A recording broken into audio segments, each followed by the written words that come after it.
Learn about photogravure with Lothar Osterberg. Explore the mixed media pop art of Amelia Williams. And catch a performance from Cassandra Kubinski. It's all ahead on this episode of AHA, A House for Arts.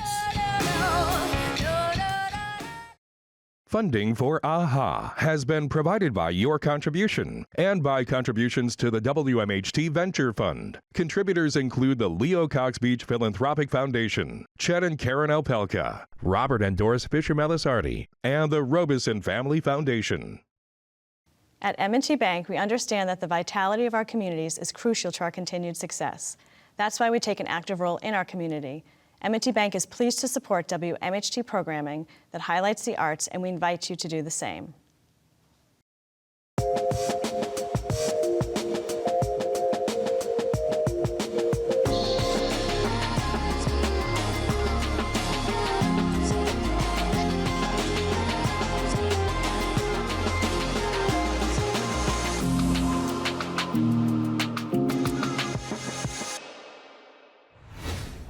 Hi, I'm Matt Rogowitz, and this is AHA, A House for Arts, a place for all things creative. Today we're going to take a look back at one of my favorite studio visits, featuring artist Lothar Osterberg. Now, one of the things I really love about this piece is the music, which was composed by Lothar's wife, Elizabeth Brown. Take a look. I'm in Red Hook, New York at the studio of Lothar Osterberg to learn more about the intricate process of photogravure and to learn more about how Lothar uses it in his work. But first, I need to find where he is. No way. That is awesome. You are inside the Tower of Babel. Hello, nice to meet you. Nice to meet you.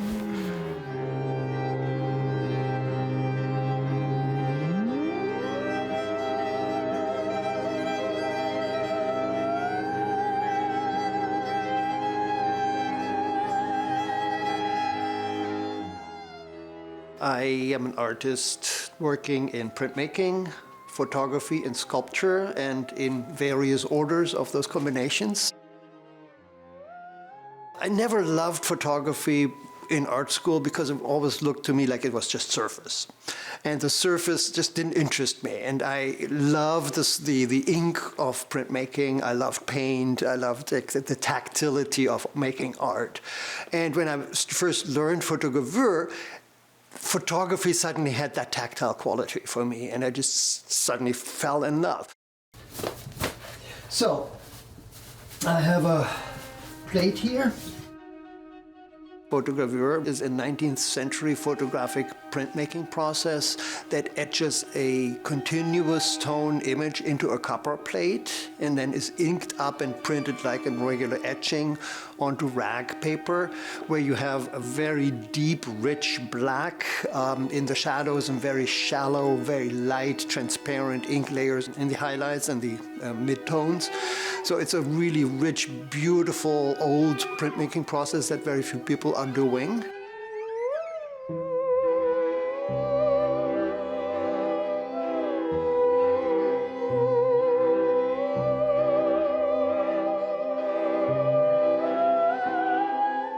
It's just an amazing experience, sometimes really nerve-wracking too.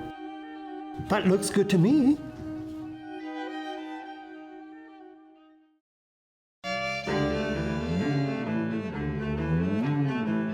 My process does involve probably way more processes, way more steps than absolutely necessary. But I just love the journey there and all the derailments that you could have along the way. I start building my models, whatever they may be, like the Tower of Babel. Then I just traditionally stage it, photograph it, sometimes in the studio with studio lighting, sometimes outside. I bring them out and build them into the landscape and incorporate them.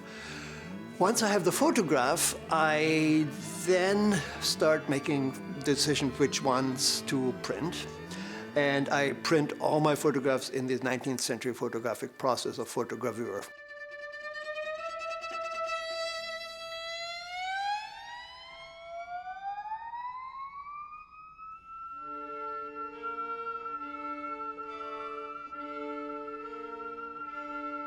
So I build my models basically of anything that sort of comes to mind and anything that kind of inspires me. Most of the times it is something that has been sitting in my memory for a while, something that was inspired by reading a book and some image popped up, an image that of course has something to do with my own experience, but is becoming more like a universal experience. It's much more also the idea of the emotional memory than a specific memory. It's not like seeing the pyramids in Egypt for the first time, but the mood that I was in and the kind of the awe I was in when I first saw them, the scale of it. It's like, oh my God. And to capture that, it's not just taking a snapshot or taking a photo or trying to replicate it, but it's also to get some emotional thing in there.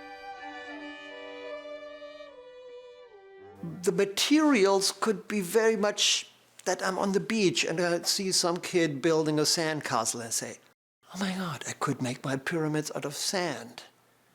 Or my museum out of sand, which I actually did, which I also built out of snow, and here it is out of plaster. So I then play with the material and see like what does the different material do maybe to a singular idea or subject or model. The tatami mats I'm in the middle of weaving, I got inspired by walking, trying to identify all the grasses out in our meadow and realizing that some of the grasses are in fact the grasses that they make the real tatami mats out of. And then I found a smaller version of the same family of grasses that works in the scale I wanted to work in. And I've kind of built my own loom for those, kind of figured out how to weave it in the scale I needed them. So it's also for me the process of learning how is something even done. So, and even if it becomes a little weird and not off, it's actually good. It's good for what I want. If you build a model that is perfect, it looks like a model. Once it gets worn, then there is life in the piece. And in our world around us, and the awe is because those pyramids have been eroded and kind of are no longer at the original glory. When I said earlier my final product was a photograph or a photogravure, that actually has been changing too. I had a show where I was placing models behind the wall with lenses, with magnifying glasses or lenses in the wall embedded. With the lens, it looked like you looked through the viewer of a camera, except when you move around, it's actually, you see it's 3D. And that was a really amazing experience. So I've started building more of those, including them in little boxes that are movable. When I said earlier, like I'm a printmaker, photographer, and sculptor, it seems right now I feel like I'm more like primarily a sculptor right now, then a photographer, and then a printmaker. So it's sort of reversed in the priority, in the order. But I think that's going to constantly shift anyway.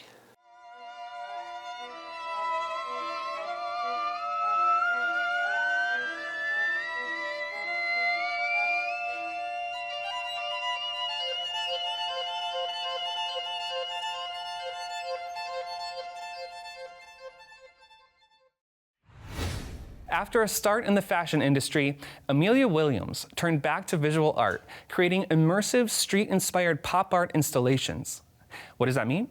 Let's find out with Jade Warwick.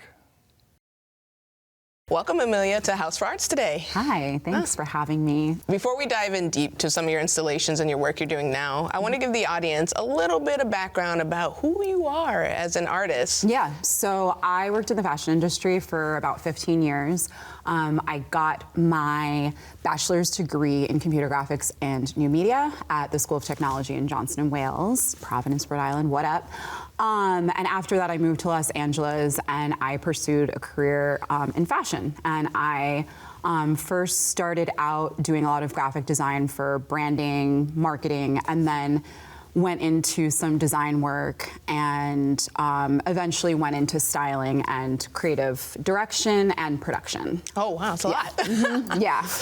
And what about that brought you joy? Because I know you're not in that field so much anymore. So what kind of brought you out of it a little bit? I mean, I wouldn't say it brought me joy, which is why I left it.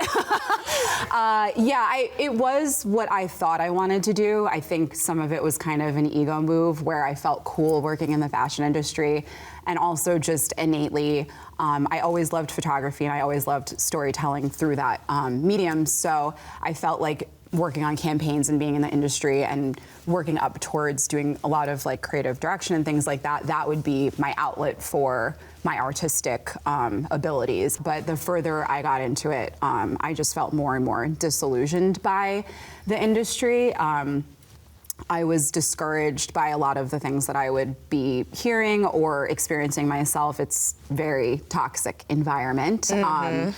Just inherently, I think, because it's based on beauty and selling things based off of looks, like to a specific demographic, it comes with a lot of backlash to the people who are working on set and even behind the scenes, like in production and in the factories and things like that. But I ended up leaving the industry, or trying to leave the industry during COVID 2020, because I was styling at the time, but there was no events happening. So that was a moment where I felt like I could reevaluate everything, which I think a lot of us did collectively as a human race. And that is what eventually brought me back to art, which is my roots, but more specifically using painting as a diary. And that was kind of like the beginning of the end for fashion for me. It's like the phoenix, the rebirth. Yeah, exactly. So I know you focus a lot on mood boards. That's something that's a big focus in your work. Can you give us a little bit of background about what are mood boards and how do they integrate into your current work? Yeah, it's just pulling imagery from different sources and putting it into one space to create a mood or a theme or a vibe. And most fashion projects, even video, movies, all start based off of a mood board. So that was always my favorite part of the process. I love the creative process. I love research and development, and I love getting inspiration from random different places. So when I started the Love Bugs, which is kind of like my focal project, I first was thinking of doing a cartoon or comic with it. And so I did what I normally would do with any project or business that I'm working on, and I started with a mood board. Give us a little bit more of a background of like, what is this installation or collection, and how did you come to it? So I have a lot of attachment issues, or I did, I'm healing. But during one specific bad breakup, it felt like kind of, I think, more emotional and bigger than it really needed to be. And when I was talking to my mom about it, she just explained the science behind the chemicals that we release when we are around someone for an extended period of time, especially. That theme and that idea just stuck with me. And so when I started to get back into painting, I really wanted to use that as just a way to connect with people. And the Love Bug is kind of like a kitschy little way of being like, it bites you, and then suddenly that is the drug that enters your veins, and then they take control and kind of like go into your brain and have full control over your body. And so as I started to develop the ideas, I was like, I don't really want to be boxed into just doing a cartoon or just doing animation. And I kind of wanted to go backwards, where I wanted to use this idea or theme and create mood board based off of that, and make each piece very authentic to what I was feeling in that moment. And instead of trying to stick to one medium, I just kind of was like, okay, today, if I feel like doing photography, I will like use this theme and shoot something that feels inspired by the Love Bugs. And then over time, I started to put a lot of pieces together that were either collages or paintings or photography. Like I said, I did do an animation as well. And for my first show, I ended up putting all of the pieces in one space. And it was really cool to see, because just naturally they felt cohesive and together, even though a lot of the pieces were very different from each other, but the theme was throughout. And so it was just an immersive human-sized, life-sized mood board that people could be inside of. Where can folks see this installation? Are you going to have it traveling soon, or? Yes, so I am planning, I like to do kind of like little surprise pop-ups for the art shows and have them in not traditional spaces, because galleries don't feel natural to me. I like to feel like you can feel comfortable in this space. Yeah. And I like to also incorporate other BIPOC artistry in my shows in different ways while highlighting the collection. But yeah, so I'm working on another project that's kind of branching off of the Love Bugs, which will be traveling throughout the Hudson Valley. But that will be more engaging, where it has the pieces. It will pull some pieces from the collection to use as inspiration for people, and then I'll have an art bar where people can engage and create their own work based off of prompts that I provide. And the fun part for me is I'm also going to offer a lot of interesting parts from my collection that aren't necessarily traditional studio art pieces or mediums or work that people can also play with. So it's like, I'm very tactile, so I like to use my hands and play with it's kind things, of like communal too. Yeah, exactly. And it's like mental health as well, because again, we all kind of deal with love and heartbreak. Yeah. And it's nice that you're providing a space for people to kind of like express it in a way without judgment and with kind of guidance with the prompts and things like that. Yeah. Oh, that's awesome. Yeah. So where can people follow you? What's your Instagram real quick so people can follow you so they can see the next art parlor you have going on? Amelia C. Williams _ Awesome. Well, thank you, Amelia, so much for coming today. I'm super excited to like see your installation myself. Yeah. Thank you. Please welcome back Cassandra Kubinski, playing more songs from her EP, The Saratoga Sessions.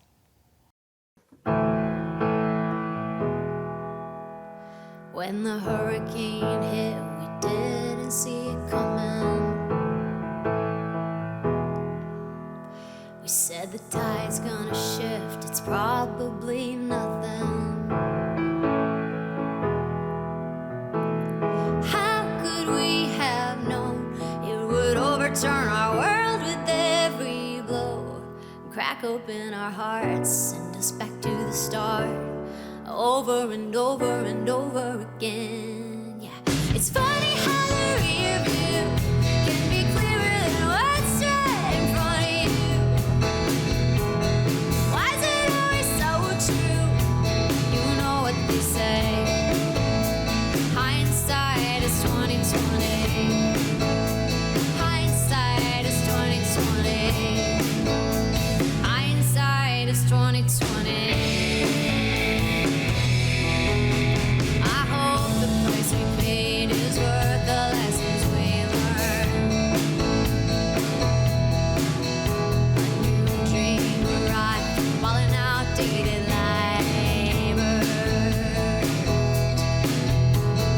Dancing in the flame, I turned and saw your face, the shape of your heart. I saw a new start, something lost but so much gain. It's funny how the rear view can be clearer than what's right in front of you.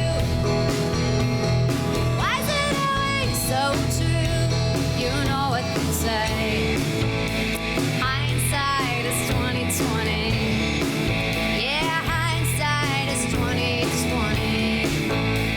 Hindsight is 20/20.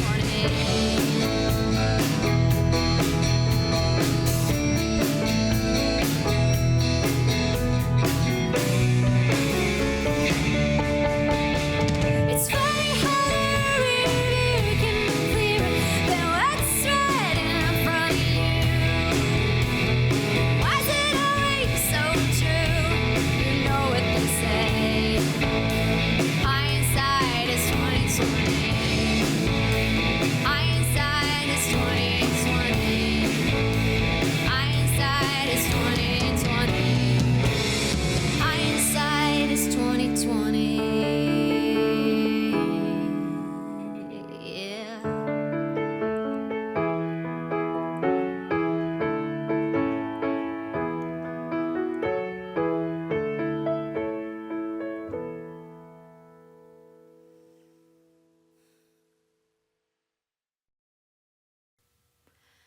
I don't wanna die. my body feels broken, and my heart has spoken no more. I know that it's my time, 'cause I'm weak in the legs and I'm holding my head on the floor. So I get on my knees and pray I don't end this way today. Give me rebirth in decay. Oh, I crumble to ashes, light up the night as my wings wrap around me, folding in tight. You thought I was finished, too late to fly, but you forgot I'm a legend, and just like the phoenix I'll rise.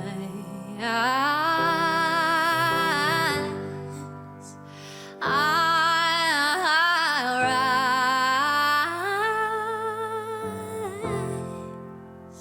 I'll rise. I've given all I can,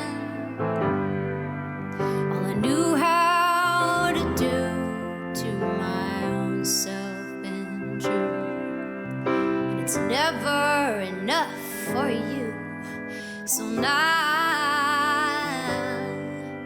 I'm commanding the spark, and by my own hand I start anew.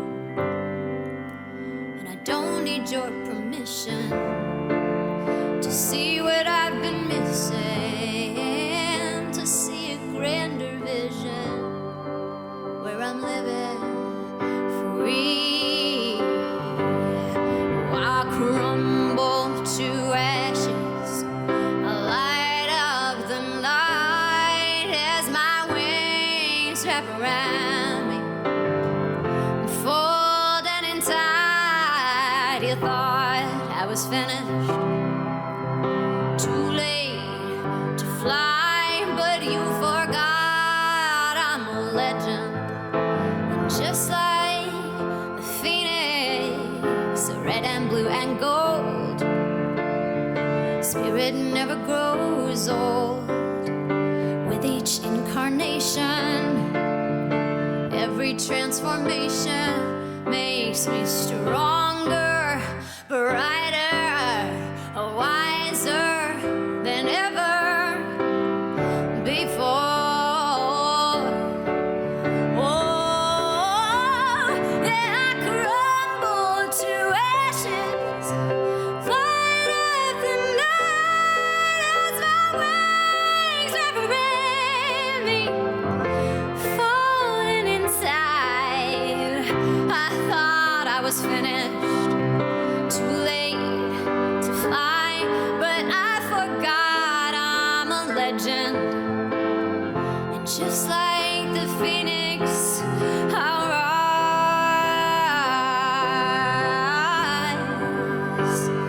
Oh, I'll rise.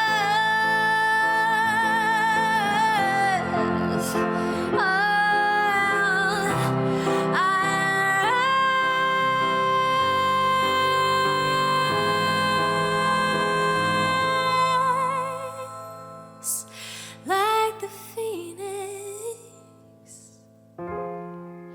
yeah, just like the phoenix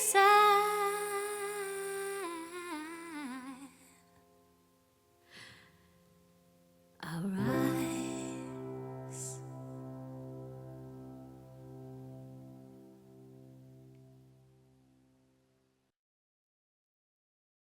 One, two, 1, 2, 3. I was curled up, sleeping like a baby, feeling kinda lazy. I was hiding, shying from the spotlight, but it felt so not right.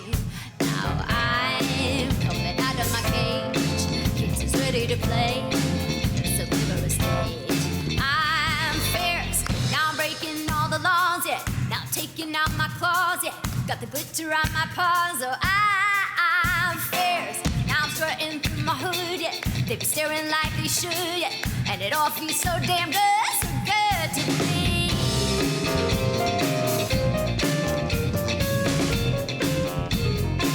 To be fierce, yeah.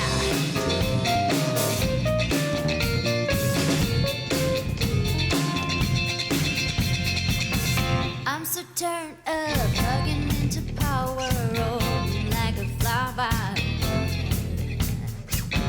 I'm a goddess, which one should I fake it? Want it, so I take it. Now I will accept nothing less than the bold and the best.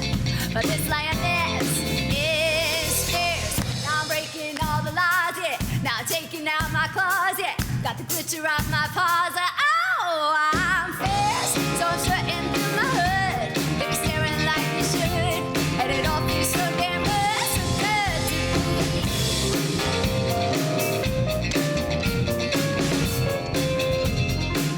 to be fierce, yeah.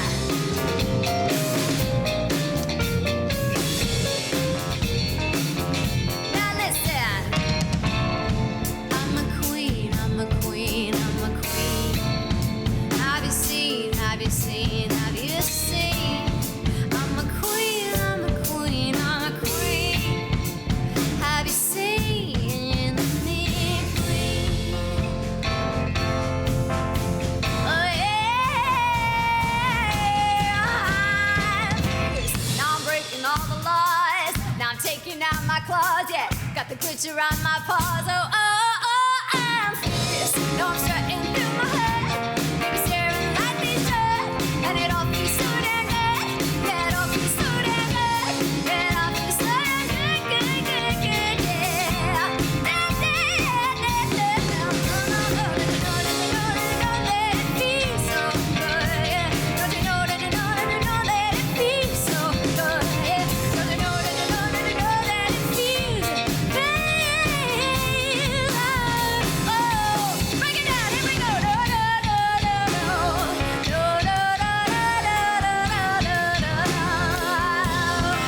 To be so good to be, so good to be fierce.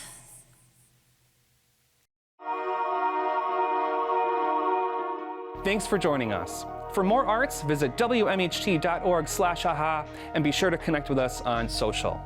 I'm Matt Rogowitz. Thanks for watching.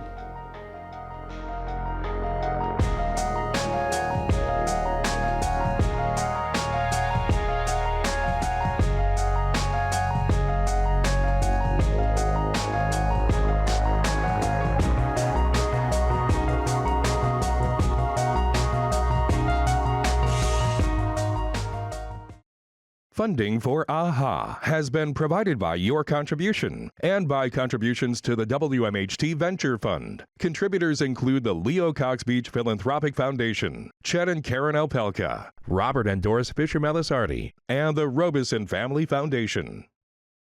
At M&T Bank, we understand that the vitality of our communities is crucial to our continued success. That's why we take an active role in our community. M&T Bank is pleased to support WMHT programming that highlights the arts, and we invite you to do the same.